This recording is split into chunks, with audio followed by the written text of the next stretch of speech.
You're wealthier than you think. Your life is better than you think. Appreciate the things that you have before you lose them, because you will lose them. It's not a matter of if mom dies, if dad dies, if my grandparents die. Assuming nature goes the right way, it will happen. It's when, it's not if. Most young people don't realize how rich they are. Money can't buy everything. And when I was 18, I was richer than I am today in some ways. I still had my father, for example. So I had no money, but I could call my father anytime I liked and talk to him and shoot the shit and just talk about life. Maybe I wasn't looking for advice. He didn't have much money. He couldn't give me advice on making money, but you know, he was a very smart man, and regardless of the conversation was useful or not, I could have spent more time talking to him, and I didn't.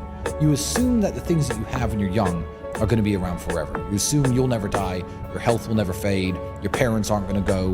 You assume all these things, and you live every day like every day is going to be the same. But if you're young, appreciate how wealthy you are. I mean, there are children in Palestine right now with no family at all dead. And they're in the world at 8, 9, 10, 12 years old. They're going to have to make it alone. If you've got both parents, you know, a good home, food to eat, you're very lucky. Enjoy that wealth while it lasts, because you could make $1 billion. I guarantee that when you're 60, your parents aren't going to be around, and you'll trade everything you have just to speak to them. So you're wealthier than you think. Your life is better than you think. Appreciate the things that you have before you lose them, because you will lose them. It's not a matter of if mom dies, if dad dies, if my grandparents die. Assuming nature goes the right way, it will happen. It's when, it's not if. So my message to my younger self would be, you know, stay focused, keep doing what you're doing. Don't change a thing, but, you know, instead of watching that movie, call your dad. Instead of watching that movie, call your mom. Take her out for dinner if you've got a spare 50 quid instead of getting drunk with your friends. Appreciate the thing. My mom is actually the opposite, because my mom doesn't want all the stuff I have. But she's like, okay, I'm coming to see you. Can you book me a flight? I book private jets anyway. Oh, Tristan, you shouldn't waste all that money. I spoil my mom.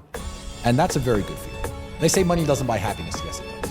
Yes, it does. Doesn't matter about, you know, people say, oh, I'd rather cry in a Lamborghini. No. Maybe the cars don't buy you happiness. And genuinely, sometimes they do, sometimes they don't. They make me pretty happy. But when your mom says, you know, my mom had a heart attack in December, quite famously. Everyone heard that story, you know? She's in Harley Street Medical Center at the best doctors in the best hospital. And you're like, thank God I can do that. Money does buy happiness. So, yeah, my mom's she's doing well now. And hopefully she'll be doing well for a very long time. But yeah, I spoil her. I really do. And she deserves it. She was poor every day of her life until she was 55. She never had any money. Never had a nice bag, a first-class flight, nothing until she was 55, when I made money. So good. I hope she lives forever, but for every single day that she's around, I'm going to spoil her. I'm not looking for revenge on people. I'm not looking to punish people. The only revenge I get on people comes through my success. Everyone who tries to hurt me has to watch me rise further and further and closer to the top for the rest of their life while they live and die in obscurity. That's my revenge. But I believe that God is the ultimate arbiter of justice, and the people who act with truly evil intentions in this world will be punished. My mother was not an international master of chess. She wasn't. Irregardless of how poor I was, irregardless of, you know, me and my family, my mother, my brother, my sister, and my mom lived at a homeless shelter for 2 years in Luton, while on the council house waiting list, essentially. Not a single time in my life did it really hit me how poor I was until I was older. Now I look back, I'm like, damn, I was poor. But it didn't ever hit me that hard because I was never hungry. I had 3 square meals a day. I always had clothes to wear. Didn't matter if they were my brother's first, but I had clothes, you know, on my back, shoes on my feet. If something ripped or was broken, my school trousers, she'd know how to repair them. She was an extremely good mother. No matter how much money we had, I was always fed, I was always clothed.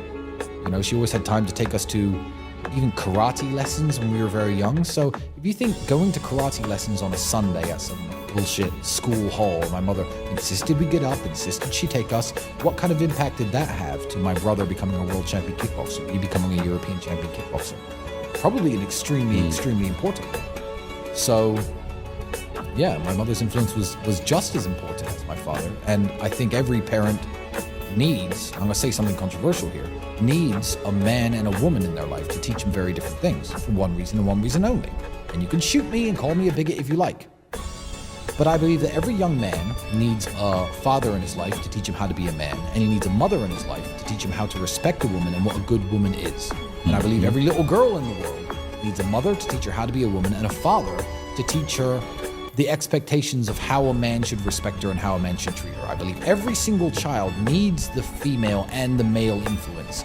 And I don't believe a single mother or a single father or two fathers or two mothers or 10 fathers and 10 mothers could ever do that. I think every child needs a father and a mother, and my mother's influence in my life was extremely important. I think you need, and it's not about net worth, it's about income. You could be worth $10 million. There are some people worth more money than me and Andrew. There are no doubt people worth $3, $4, $5 billion who have less spending money than me because I have an income. Every month I make a certain amount of money. And I would say every month you need to be making to be able to say what you want, to not fear cancellation, to not fear, I guess, other people. I would say $100,000 a month is a very good amount. $1.2 million a year. If you're netting that, you are free and you're in the top 0.1% of people on the planet. You're making a lot of money. You can live a very happy life and a very quiet life and a very private life, hopefully without being famous, because then you become a target. I think $100,000 a month is an extremely successful person.